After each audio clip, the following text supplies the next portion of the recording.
అందరికీ నమస్కారం. ఇది మీ వేణు. మన తెలుగు రాష్ట్రాల్లో ఇంటర్మీడియట్ రిజల్ట్స్ వచ్చాయి, సెకండరీ రిజల్ట్స్. దాంతో వాళ్ళ తల్లిదండ్రులందరికీ ఇప్పుడు ఒకటే టెన్షను. ఎంపీసీ సెక్షన్ వాళ్ళకైతే ఎక్కువ టెన్షన్స్ ఉంటాయి, ఎందుకంటే బైపీసీ వాళ్ళకి ఒకటే ఆప్షన్ ఉంటుంది, మెడిసిన్ అనేది.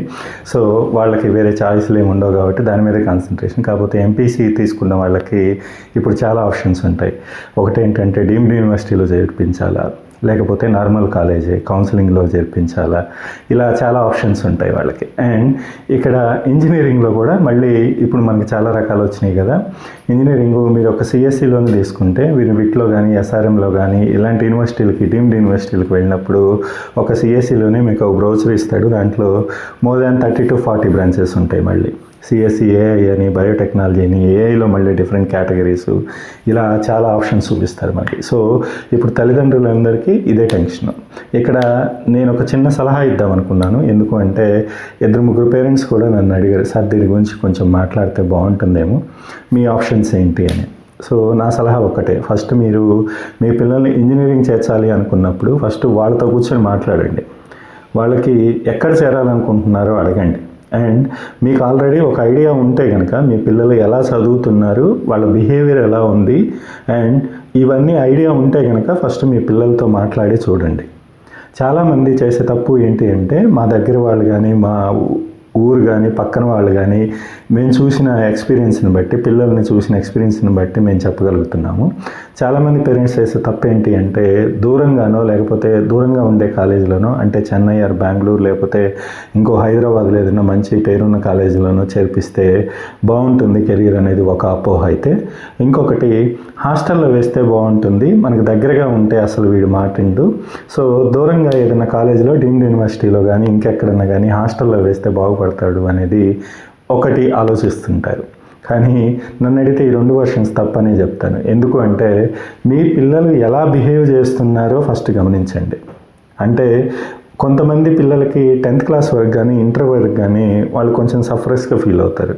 అంటే మనం కొంచెం కంట్రోల్ చేయాలని చూసినప్పుడు వాళ్ళు ఎప్పుడెప్పుడు ఫ్రీడమ్ దొరుకుతుందా దాన్ని ఎంజాయ్ చేద్దామని మూడ్లో ఉంటారు. మీ పిల్లలు కనుక అలాంటి మూడ్లో ఉంటే కనుక మీరు కొంచెం జాగ్రత్తగా ఆలోచించండి. ఎందుకు అంటే, ఆ వయసులో పిల్లలకి ఒక్కసారి ఫ్రీడమ్ ఇచ్చారనుకోండి, మీరు బయట ఎన్విరాన్మెంట్లో హైదరాబాద్లోనో లేకపోతే విజయవాడలోనో చెన్నైలోనో ఎక్కడో కాలేజీలో, పేరున్న కాలేజ్ అని చెప్పి ఒక 10 లక్షలు లేకపోతే 5 లక్షలు గట్టి చేర్పిస్తే వాడు ఆ ఫ్రీడమ్ని యూస్ చేసుకొని దాన్ని ఎడ్యుకేషన్ కోసం యూస్ చేసుకుంటే చాలా మంచిది. కానీ చాలామంది పిల్లలు ఏం చేస్తారు, ఒక్కసారి ఫ్రీడమ్ వచ్చేసరికి దాన్ని మిస్యూజే ఎక్కువ అవుతుంది ఆ ఫ్రీడమ్. సో దాంతో కెరీర్ మీద ఫోకస్ కంటే, ఎడ్యుకేషన్ మీద ఫోకస్ కంటే మిగతా వాటి మీద ఫోకస్ ఎక్కువ అయిపోతుంది. చాలామందిని మేము గమనించింది ఇదే, బయట పెడితే బాగా చదువుతారు అనేది ఒట్టి అపోహ మాత్రమే. మీ పిల్లవాడికి ఇంట్రెస్ట్ లేకుండా మీరు ఎక్కడ ఏ కాలేజీలో చేర్పించినా అది దండగే అంటాను నేను.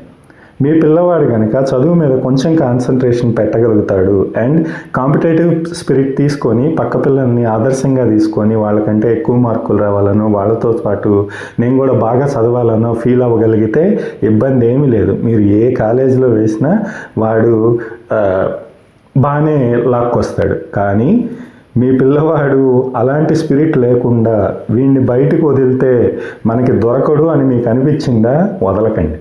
నా సలహా అయితే మీకు దగ్గరున్న కాలేజీలో ఒక యావరేజ్, అబోవ్ యావరేజ్ కాలేజ్ అయినా పర్వాలేదు, మీకు దగ్గరుండే కాలేజీలోనే చేర్పించండి. ఎందుకంటే అప్పుడైతే మీ పిల్లల నడవడిక ఎలా ఉంది, ఎవరెవరితో ఫ్రెండ్షిప్ చేస్తున్నాడు, వీడికి ఏమేమి అలవాట్లు వస్తున్నాయి అనేది మీకు క్లియర్గా అర్థమవుతుంది.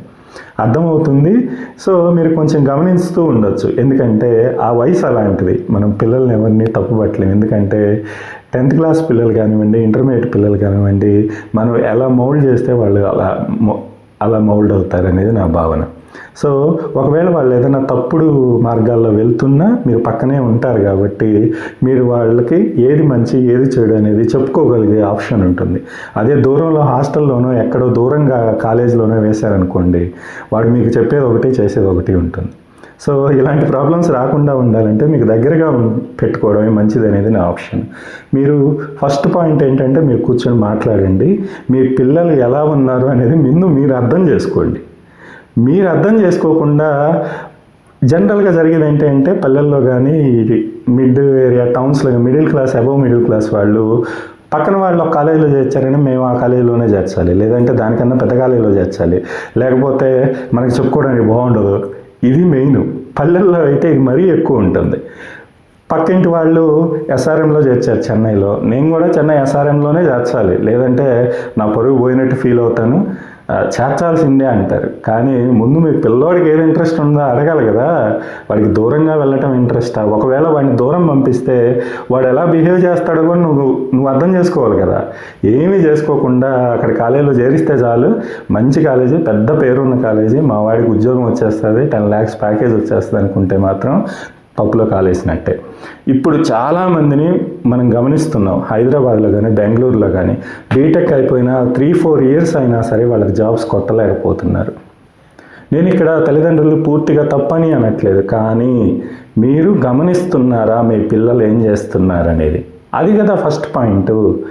చాలా వరకు ఇప్పుడు పల్లెటూరులో తీసుకుంటే టౌన్లో కొంచెం ఒక రకంగా ఉంటున్నారు, ఎందుకంటే పేరెంట్స్ గైడెన్స్ ఉంటుంది కొంచెం. పల్లెల్లో తీసుకుంటే ఇంటర్మీడియట్ పిల్లలు కానీ 10th class వాళ్ళు కూడా ఈవెను ఆల్కహాలు ఈ అలవాటు లేని వాళ్ళు 10% కూడా కనపట్టలేదు.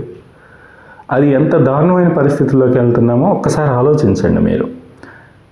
అలాంటి పిల్లల్ని మనం తీసుకెళ్ళి దూరంగా మన అబ్జర్వేషన్ లేకుండా పెట్టాము అంటే వాడు ఎలా బిహేవ్ చేస్తాడనేది కూడా మనకి ఒక గెస్ ఉండాలి కదా. అది నా పాయింట్ ఇక్కడ. సో పేరెంట్స్కి నేను ఇచ్చే సలహా అయితే ఒకటే, మీ పిల్లలతో మాట్లాడండి, మీ పిల్లల్ని అర్థం చేసుకోవడానికి ట్రై చేయండి. తర్వాత మీ పిల్లల బిహేవియర్ని బట్టి మీరు దూరం పంపించాలా దగ్గర పంపించాలా అనేది ఆలోచించుకోండి.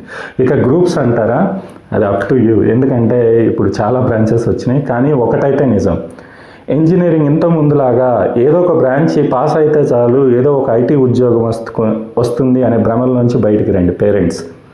అంత ఈజీ కాదు. ఇన్ ఫ్యూచర్ ఐటీ ఇండస్ట్రీలో సర్వైవ్ అవటం అనేది చాలా కష్టంగా ఉంటుంది. అండ్ పర్మనెంట్ జాబ్స్ అనేవి ఉండవు. మీరు ఏ కంపెనీలో చేరినా వాళ్ళ రిక్వైర్మెంట్ ప్రాజెక్ట్ ఉన్నంత వరకే మీరు సేఫ్. ఆ ప్రాజెక్ట్ కంప్లీట్ అయిపోయి వేరే రిక్వైర్మెంట్, మీ స్కిల్ సెట్ మ్యాచ్ అవ్వని రిక్వైర్మెంట్, మ్యాచ్ అయ్యే రిక్వైర్మెంట్ లేదా మిమ్మల్ని ఇమీడియట్గా తీసి పడేస్తారు. ఏ కంపెనీ అయినా సరే, అది ప్రోడక్ట్ ఆర్ సర్వీస్ బేస్డ్ ఏదైనా సరే. సో అలాంటి పరిస్థితులు వస్తాయి ముందు. ఏదైనా కాంట్రాక్ట్ హైర్ లాగే అనిపిస్తుంది మీకు. ప్రాజెక్ట్ ఉన్నంత వరకే నువ్వు సేఫ్, ప్రాజెక్ట్ అయిపోయినాక ఇంకో కంపెనీ లేదంటే ఇంకో ప్రాజెక్ట్ దొరికేంత వరకు మీ జాబ్ గ్యారంటీ ఉండదు. ఇది మైండ్లో పెట్టుకోండి. సో ఇంజనీరింగ్ కాకుండా చాలా ఆప్షన్స్ ఉన్నాయి. నా సలహా అయితే మీ పిల్లవాడి ఇంట్రెస్ట్ని బట్టి, ఒక సబ్జెక్ట్ మీద ఎక్కువ గ్రిప్ ఉంది అనుకుంటున్నారా, ఫిజిక్స్ ఆర్ కెమిస్ట్రీ బాగా ఉంది వీడికి అనుకుంటున్నారా, I will suggest go for a BSc specialisations మంచివి ఉన్నాయి, దాంట్లో మాస్టర్స్ చేయించండి. అది చాలా బెస్ట్ ఆప్షన్స్ ఫ్యూచర్లో కూడా. సో ఇంజనీరింగ్ ఒక్కటే ఆప్షన్ కాదు. డియర్ పేరెంట్స్, నా సలహా అయితే ముందు మీ పిల్లలతో మాట్లాడండి, వాళ్ళ బిహేవియర్ని అబ్జర్వ్ చేయండి, వాళ్ళ అలవాట్లు ఎలా ఉన్నాయో తెలుసుకోండి. దాన్ని బట్టి వాడిని దూరం పంపించాలా దగ్గర పంపించాలా, ఏ కాలేజీలో చేర్పించాలనేది ఆలోచించండి. Thank you. దీని మీద మీ కామెంట్స్ ఏంటో చెప్పండి.